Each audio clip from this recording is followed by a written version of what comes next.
Hello, thank you for tuning in to another episode of NCIA's Cannabis Industry Voice on Cannabis Radio. I'm your host, Bethany Moore. I'm the Director of Communications at the National Cannabis Industry Association. Today, I'm happy to have on one of our members, Melinda Yoo of Sungrown Studios. Melinda designs innovative, profitable, and award-winning cannabis retail dispensaries across North America. Her work is inspiring, her clients are notable, and her vision for the cannabis industry is unparalleled. She leads her team thoughtfully through the creative and technical processes of creating unique retail experiences that are both jaw-dropping and profitable.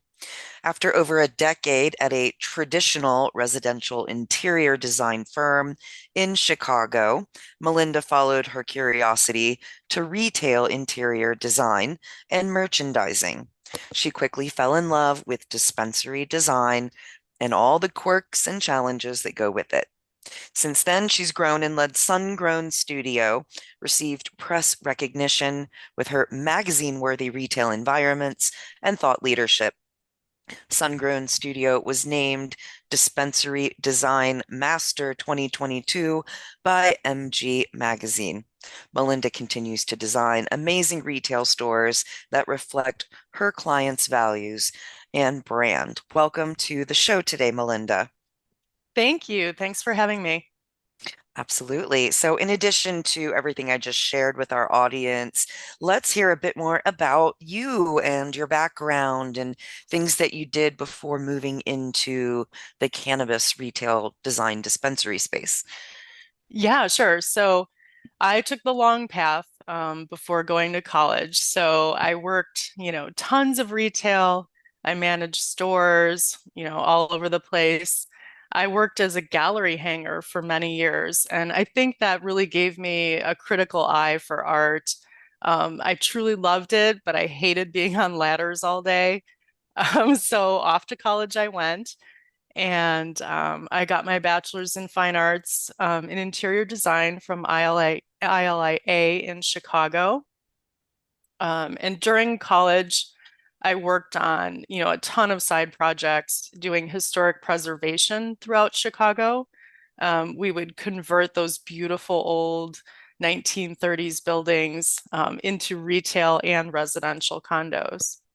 Mm. Yeah, it was fun. So then I thought residential was where I wanted to be. So I worked for a very high-end, fast-paced, high-stress residential firm in the suburbs. I learned the design business inside and out.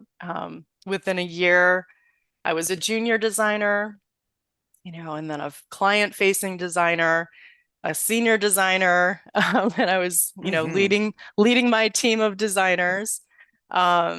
Managing the staff, and we were a small firm with really high expectations, and I was, a proud ASID award winner for many projects. So then I took a giant break to have a bunch of kids, and when they started kindergarten, I was getting that design itch again, where I really wanted to be back, back in design and back at the forefront of creating things. So I went back to work as a remote designer project manager for our sister company, which is Coddington Design in the Bay Area. Sungrown was really in its like seedling stage at that time. Our founder had only designed one dispensary, but she thought we might have something unique to say. And so I came on board. Then I shifted completely off of residential and moved full time into Sungrown. It wasn't going to be a hobby or a side gig, and I love it. Mm. I went all in and haven't looked back.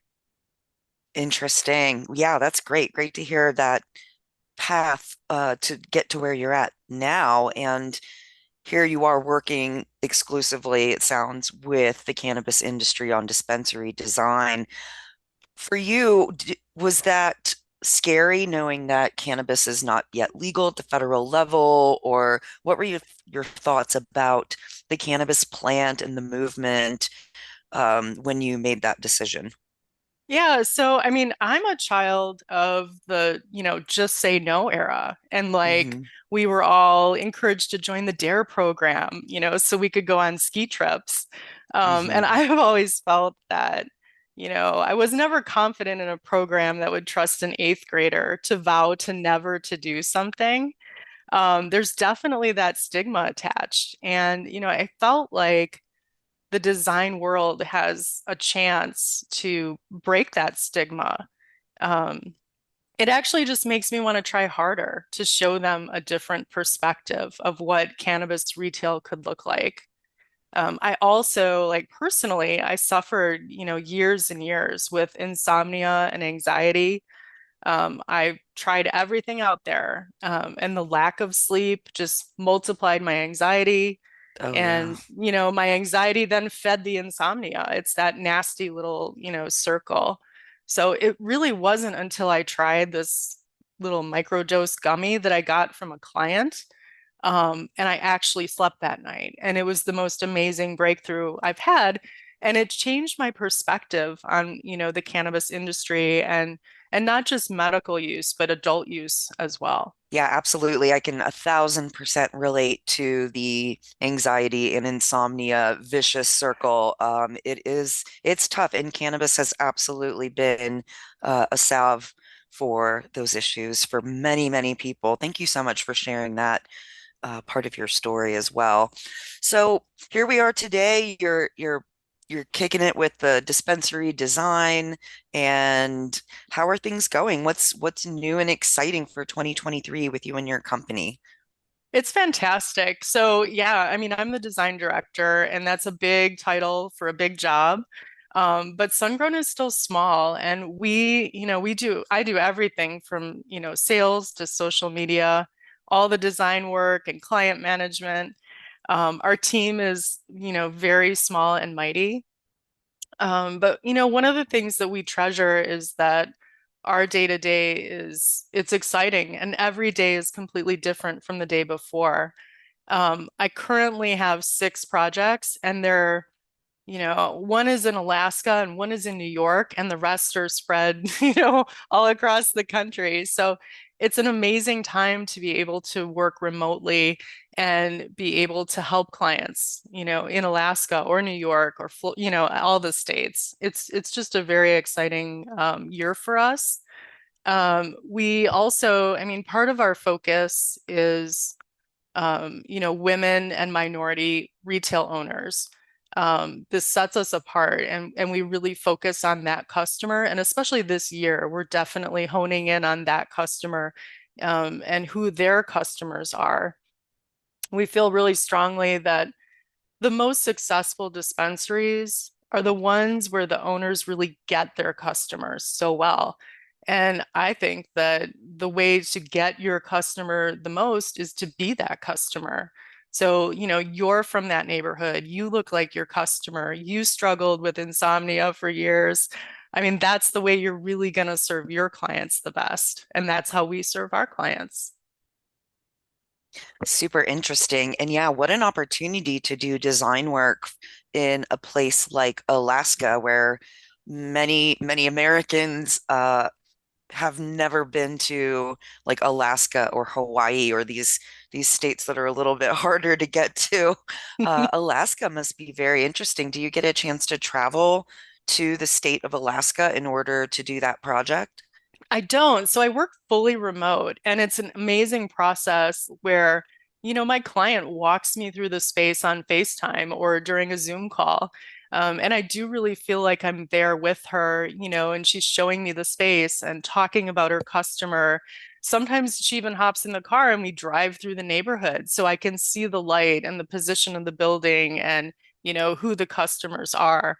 It's just an amazing process. And it's great because, like I said, I can't be in Alaska on Thursday and New York on Friday. So Mm. it's awesome that my clients, trust me and have that. We have that amazing connection from the beginning. Well, truly, the power of technology and relying more on these technology pieces, especially that learning curve during the pandemic for many people as well. Now we can do so much remotely that it is now the future. Excellent. Cool. All right, let's take that first commercial break, and then we'll be right back to talk more with Melinda Yoo of Sungrown Studio. So stay tuned. We'll be right back. NCIA's Cannabis Industry Voice will return once we give a voice to our sponsors. All right, we're back on NCIA's Cannabis Industry Voice on Cannabis Radio. I'm your host, Bethany Moore with NCIA, and we're talking with Melinda Yoo of Sungrown Studios. So, talking more about the dispensary experience for the customers. As soon as you park in the parking lot, as soon as you walk in the front door, you're having an experience as a customer simply based on your surroundings before you make any purchases. So, let's talk first about the value of interior design when it comes to the cannabis dispensaries. Yeah, definitely. So, like that first impression is so important, and we all know that. Um, but the way to understand it a little clearer is that, in your brain, like two things are really happening when you're walking into that space for the first time. And it's primal, like we don't have control over this. But the first thing our brain is scanning for is, hey, is this space safe? Like, does it feel like a safe place that we should be? And then the second thing is a little more personal and a different filter that your brain uses, but it actually decides like, do we belong here or not? And these are really the two first components of like the first impression. The thing is like the customer, if they don't feel like they belong there, they're not going to just turn around and walk out of the store. They might still stay, they might shop, but they might have hesitation, or they just might not return. No matter how friendly your bud tenders are or how delicious those gummies are, the customer is not going to connect to your brand. And that's the whole point of the first impression. So the design of the space taps into those two first things first. We always make the spaces feel safe, and a great example of that is just like, hey, we don't want vertical metal bars, we don't want cinder blocks, we want ample lighting, no dark hallways, and then obviously like familiar furnishings like chairs and art and things like that. No creepy neon. So those are like some first, impression things that makes a person feel safe. So to hit on the second point, we want to make the space feel really personally appealing. So we lean very heavily into the brand. A great example. So if you're selling primarily like wellness products to athletes, we're going to look at what those athletes would gravitate to like naturally. So that would be something simple, like maybe the chairs are deeper and a little taller. Maybe we use larger color contrast and brighter colors. Also, like energizing music and displays, like more engaging, more energetic sort of a feeling. So as like a retail designer, we start by studying the human nature and the retail habits, and we pay really close attention to all those details. And that's why you cannot DIY, your first impression. Wow, I always love the psychology behind various, business decisions. And to put it that way, do I feel safe and do I belong here? That's very fascinating to think about. And I think I'm going to be thinking about those questions every time I enter any kind of shop from now on, just because it's so interesting to think about how the mind processes these experiences. Thank you so much for sharing that. Yeah. So I'm moving on. The cannabis industry is heavily regulated. So there's certain rules and requirements, I'm sure, around design of these spaces. And, NCIA's Facilities Design Committee and Retail Committee, love talking with them. They've teamed up to talk about this topic in some recent podcast episodes. So from your perspective, how can a dispensary keep these rules and requirements and, kind of this rigid lane we have to stay in to stay compliant, keeping that all in mind, but also have this unique interior design that can stand out from other dispensaries. Yeah, I loved that podcast series from your facilities design committee and the retail committee. Those were really great. And they gave us some awesome insights to kind of build on that. Like starting with standing out, you got to think of it like when you're, the first day of school and your kid's nervous or you're nervous and your parents say, just be yourself, be yourself. And you're scared and you don't want to do that, right? You're not sure if people are going to like you for who you are. But honestly, the number one best way to stand out is to shut off like all those voices in your head or from your team or whoever that's telling you to be vanilla or, Apple store the space. Standing out, being who you are, connecting with your reason for getting into the industry, your why. That's the number one best way to tap into standing out. You'll never be copying someone else if you're yourself. And one size doesn't fit all. You're going to be 100% unique. And you need to align people on your team that are committed to your point of view, and then you can't lose. The staying compliant side, yeah, it's difficult, and you're going to have to do certain things to stay compliant. Sometimes it's just, product behind locked glass or those frosted windows to the outside. We can't really change that, but we don't have to make it ugly. Um, I have a great example from a recent project that I'd like to share. The theme of the dispensary was kind of country, a little like back roads. It was a really fun dispensary, and they had to deal with these, compliant man traps. So you walk into a tiny little space when you walk in, and you exit through another one.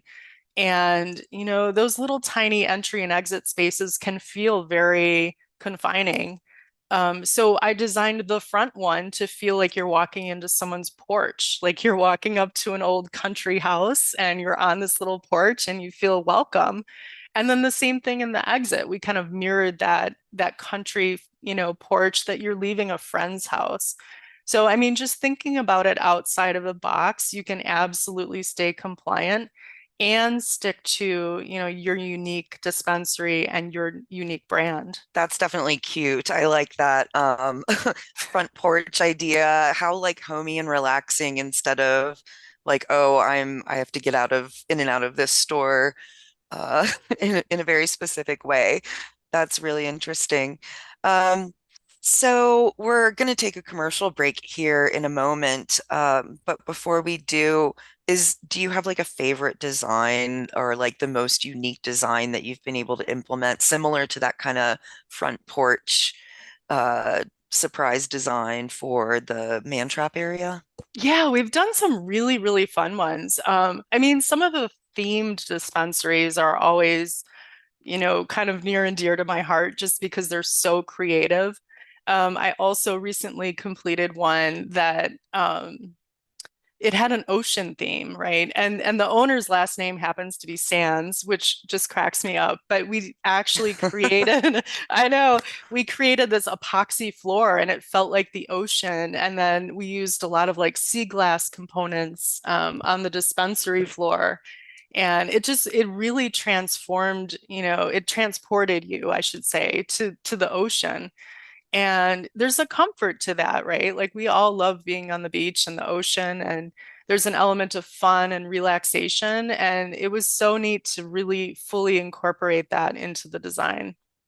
That is very cool. Thanks for sharing that example. Oh, I'd love to see that in person. Absolutely. All right, let's take our last commercial break and then we'll come back and wrap up our chat with Melinda Yoo of Sungrown Studios. Stay tuned. We'll be right back. NCIA's Cannabis Industry Voice will return once we give a voice to our sponsors. All right, we're back on NCIA's Cannabis Industry Voice on Cannabis Radio, wrapping up our chat with Melinda Yoo of Sungrown Studios, who offers dispensary interior design. Some very cool examples were shared in the last segment there. And, I will share that our website has a lot of amazing resources, and you've contributed a couple of great blogs as well. Earlier in the year, a blog about 2023 retail dispensary design, three more modern ways to think about laying out your space. That's a great blog.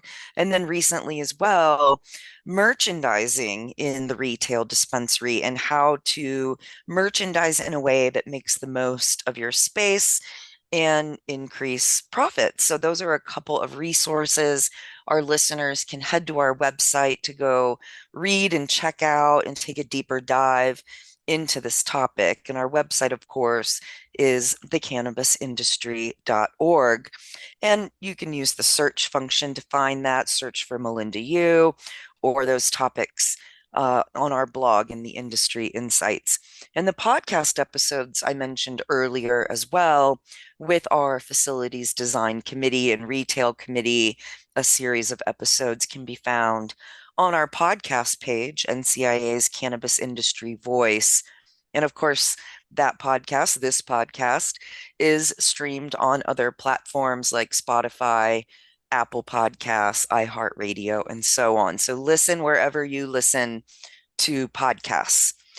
Also, NCIA's Lobby Days, the 2023 11th annual Cannabis Industry Lobby Days, has just recently concluded. The NCIA team got back from 3 or 4 days in Washington, D.C. in the middle of May, and over 100 NCIA members flew out, and we were able to attend over 150 meetings on Capitol Hill to talk about federal legalization, the Safe Banking Act, and fixing Section 280E of the IRS tax code, among other topics, with members of Congress, both our friendly faces as well as those who, let's say, might need a little more education on our industry. So if you couldn't make it to lobby days, plan for next year. We've already announced for May 2024, the 12th annual Cannabis Industry Lobby Days, and there's sponsorship opportunities available as well. Everyone was very excited by the end of the event, and it was just so successful. There's so many ways to get involved with NCIA, so be sure to reach out to us to find out more about sponsorship opportunities, digital campaigns, blog articles that you can contribute, committees. We have our midterm committee applications that are open right now through June 18th. So if you missed the end of year committee application term, there's an opportunity to jump in the midterms as well. So check all that out on our website. And as we're wrapping up this episode with Melinda, Melinda, is there anything else you'd like to share with our audience? Yeah, I mean, if you'd love to see some of those fun projects that I've been working on, hop over to the Sungrown Studio website and click the portfolio. You can see all the great stuff that we've been working on. Excellent. Thanks so much. And I hope you have an opportunity to contribute more because I just find all this interior design for our industry so fascinating. And, there's opportunities to be creative with these spaces, whether it's the ocean themes or the homey front porch feeling. I've had such a variety of experiences as well. There's the kind of upbeat, you feel like you're kind of going to the club and they're playing loud music. There's so many different experiences, but then there's also kind of that, you can tell when you walk into a shop and you don't feel comfortable, or like you said earlier, I do not feel safe here. I do not belong here. And it really, I may not leave immediately, as you said, but I'm probably going to find a different space to purchase my cannabis as well. Thanks for all that insight. Really fascinating. And of course, I want to encourage our listeners to do everything I just said earlier. Go to our website, look into lobby days next year. get more involved with NCIA. The timing is crucial as we move forward and we continue to build momentum on Capitol Hill in Washington, D.C., as we push the Safe Banking Act further and further across the finish line, even though Congress typically moves at a glacial pace. We need your help. Get involved with the cannabis industry now by becoming a member of NCIA if you're not already. Once again, what's that website for Sungrown Studio for listeners who would like to learn more about you? Sure, it's just sungrownstudio.com. Easy peasy. Got Thank you it. so much, Melinda. I appreciate having you on the show today. And thanks to our listeners for tuning in to another episode of NCIA's Cannabis Industry Voice. Until next time.